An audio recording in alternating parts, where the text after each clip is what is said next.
I moved into my new house on Elm Street with high hopes of finally settling down in a quiet neighborhood.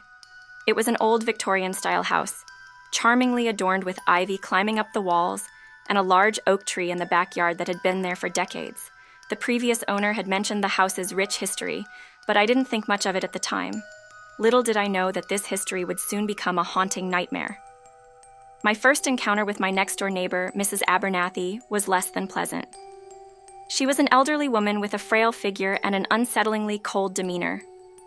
She lived alone in the house that had once belonged to her parents, and rumor had it that she was the last living member of her family. I had heard whispers from other neighbors about how odd she was, but I figured it was just small-town gossip. The first time I saw Mrs. Abernathy, I was in my front yard, trying to tame the unruly rose bushes that lined the property. She appeared out of nowhere, it seemed, and her presence startled me. She had a pale face and piercing blue eyes that seemed to bore into my soul. With a thin-lipped smile, she introduced herself and welcomed me to the neighborhood. Her voice was as cold as her eyes, and I couldn't help but feel a shiver run down my spine. Over the next few weeks, I noticed strange occurrences around my house. Objects would go missing and reappear in odd places. I chalked it up to forgetfulness until one day, I found my car keys floating in the middle of my living room. I couldn't explain it, but I felt like I was being watched. I had a gut feeling that something was not right, and Mrs. Abernathy was at the center of it all. One evening, as I was returning home from work, I saw Mrs. Abernathy standing at her window, staring directly at me with that eerie smile. It was unnerving, to say the least. I waved politely, but she simply continued to watch, unblinking, as if she was studying me. I quickly retreated inside my house, my heart pounding in my chest. That night I couldn't sleep. I tossed and turned in my bed, feeling an inexplicable sense of unease. Just as I was about to drift off, I heard a faint, eerie humming coming from the direction of Mrs. Abernathy's house. It sounded like a haunting lullaby, and it sent shivers down my spine. I tried to ignore it, but the sound grew louder and more sinister as the night wore on.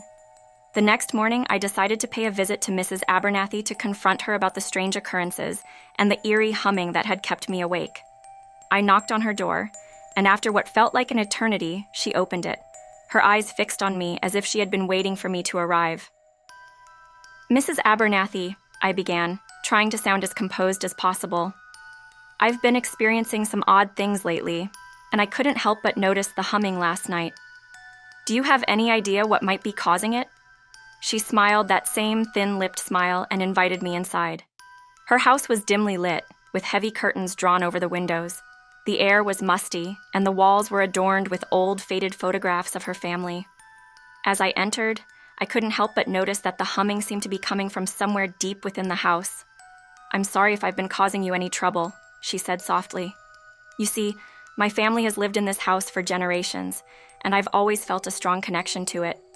Sometimes I can't help but hum the old lullabies my mother used to sing to me." I was taken aback by her explanation, but didn't want to be rude. However, the humming continued to grow louder, and it was starting to feel oppressive. I thanked her for her time and quickly made my exit. As the days passed, the strange occurrences in my house only intensified. I would hear footsteps in the middle of the night, yet no one would be there when I investigated. Objects continued to move on their own, and I couldn't escape the feeling that I was never truly alone in my own home. One evening, I decided to do some research on the history of my house. I discovered that it had once belonged to the Abernathy family, and a chill ran down my spine as I realized the connection between my neighbor and the house's past. According to old newspaper clippings, there had been a tragedy in the Abernathy family decades ago.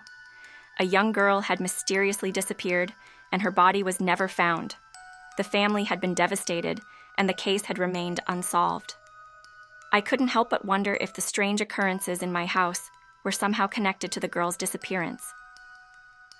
I decided to reach out to some of the other neighbors to see if they had experienced anything similar. To my surprise, they all had their own stories to share. One neighbor spoke of hearing the same eerie humming in the middle of the night. Another had seen strange lights flickering in the windows of the Abernathy house when no one should have been there. It became clear that Mrs. Abernathy's presence had cast a shadow over the entire neighborhood.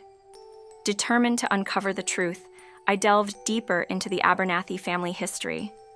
I discovered that Mrs. Abernathy's parents had passed away under mysterious circumstances, and there had always been rumors of a curse surrounding the family.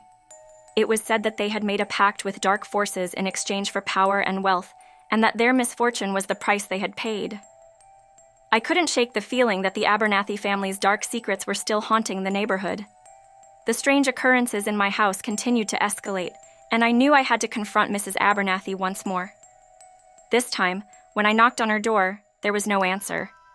I could hear the humming coming from inside, louder and more sinister than ever. I tried the doorknob, and to my surprise, it was unlocked. I cautiously stepped inside, calling out for Mrs. Abernathy. The house was even darker than before, and the humming seemed to be coming from the basement. I made my way down the creaky stairs, my heart pounding in my chest. The basement was filled with old, dusty books and ancient relics. In the center of the room, I found a large, ornate mirror covered in strange symbols. As I approached the mirror, I felt a cold breeze wash over me. My reflection in the mirror began to distort and contort, and I realized with horror that I was not alone. The spirits of the Abernathy family, including the young girl who had disappeared, were trapped within the mirror, their tormented faces staring back at me. I tried to turn away, but I was paralyzed by fear.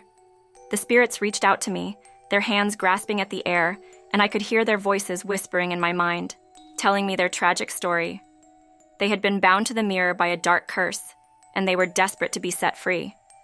In that moment, I knew I had to break the curse and release the spirits from their torment. With trembling hands, I began to recite an incantation I had found in one of the old books. The mirror began to crack and shatter, and the spirits were released in a burst of blinding light. I watched in awe as the spirits of the Abernathy family ascended into the heavens, their faces finally at peace. The humming in the house ceased, and a sense of calm washed over me. I never saw Mrs. Abernathy again, and the house next door remained empty. The neighborhood slowly returned to normal, and the strange occurrences in my house finally came to an end. I had lifted the curse that had plagued the Abernathy family for generations, and in doing so, I had freed my neighborhood from its haunting grip.